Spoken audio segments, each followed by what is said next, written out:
ನಂಜನಗೂಡು ನಗರದ ಎಪಿಎಂಸಿ ಆವರಣದ ಪ್ರೊಫೆಸರ್ ನಂಜುಂಡಸ್ವಾಮಿ ಸಭಾಂಗಣದಲ್ಲಿ ದೇವರಾಜ ಅರಸೂರವರ ಅಭಿವೃದ್ಧಿ ನಿಗಮದ ವತಿಯಿಂದ ಫಲಾನುಭವಿಗಳಿಗೆ ಹೊಲಿಗೆ ಯಂತ್ರ ವಿತರಣೆ ಕಾರ್ಯಕ್ರಮವನ್ನು ಏರ್ಪಡಿಸಲಾಗಿತ್ತು.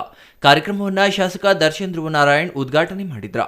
ಈ ವೇಳೆ ಮಾತನಾಡಿದ ಅವರು, ಮಹಿಳೆಯರು ಆರ್ಥಿಕ ಸ್ವಾವಲಂಬನೆಗೆ ಈ ಯೋಜನೆ ಸಹಕಾರಿಯಾಗಿದೆ.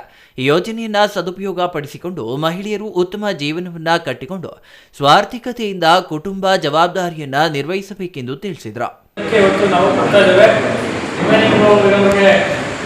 ನೆಕ್ಸ್ಟ್ ಕ್ಯಾರಿ ಆಗುತ್ತೆ, ನೆಕ್ಸ್ಟ್ ಮತ್ತೆ ಕ್ಯಾರಿ ಆಗುತ್ತೆ ಅಪ್ಲಿಕೇಶನ್ ಸರ್ ಆಗ್ತದೆ. ಅವ್ರಿಗೆ ರಿಮೈನಿಂಗ್ ಎಷ್ಟು ಅಮೌಂಟ್ ಅದನ್ನು ಕೂಡ ಒದಗಿಸುವಂಥ ಕೆಲಸವನ್ನು ಮಾಡ್ತೀವಿ.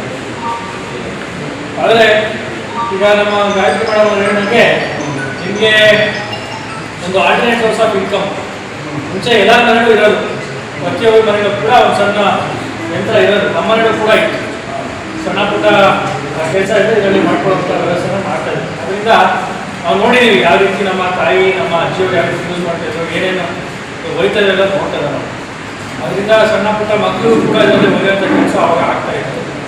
ಸಾಕಷ್ಟು ಒಂದು ಹಾಬಿಯಾಗಿತ್ತು, ಒಂದು ಹಾಬಿಯಾಗಿ ನಮ್ಮ ತಾಯಿಯರಿಗೆ ಮುಂಚೆ ಇಟ್ಟಿದ್ದು. ಈಗ ನಿಮಗೆ ಒಂದು ಅವಕಾಶ, ಒಂದು ಆಲ್ಟರ್ನೇಟಿವ್ ಸೋರ್ಸ್ ಆಫ್ ಇನ್ಕಮ್ ಅನ್ನು ಜನರೇಟ್ ಮಾಡ್ಕೊಳ್ಳಿಕ್ಕೆ ಒಂದು ಅವಕಾಶ ಆಗಿದೆ. ಇನ್ನು ಕಾರ್ಯಕ್ರಮದಲ್ಲಿ ಫಲಾನುಭವಿಗಳಿಗೆ 2024-25ನೇ ಸಾಲಿನ ಡಿ ದೇವರಾಜ ಅರಸೂರ್ ಅವರ ಅಭಿವೃದ್ಧಿ ನಿಗಮದಿಂದ 3 ಲಕ್ಷ ರುಗಳ ಹೊಲಿಗೆ ಯಂತ್ರವನ್ನು ಸುಮಾರು 17 ಮಂದಿಗೆ ವಿತರಿಸಲಾಯಿತು. ಈ ಸಂದರ್ಭದಲ್ಲಿ ಮಾಜಿ ಶಾಸಕರಾದ ಕಳಲೆ ಶಿವಮೂರ್ತಿ, ನಗರ ಬ್ಲಾಕ್ ಕಾಂಗ್ರೆಸ್ ಅಧ್ಯಕ್ಷರಾದ ಸಿಎಂ ಶಂಕರ್, ಮಾಜಿ ನಗರ ಸಭಾಧ್ಯಕ್ಷರಾದ ಶ್ರೀಕಂಠಸ್ವಾಮಿ, ಶ್ರೀಧರ್, ಗಾಯತ್ರಿ ಮೋಹನ್, ಜಯರಾಮ್ ಮತ್ತಿತರರು ಸೇರಿದಂತೆ ಫಲಾನುಭವಿಗಳು ಸಭೆಯಲ್ಲಿ ಹಾಜರಿದ್ದರು. Kumar, CTV news, Nanjangud.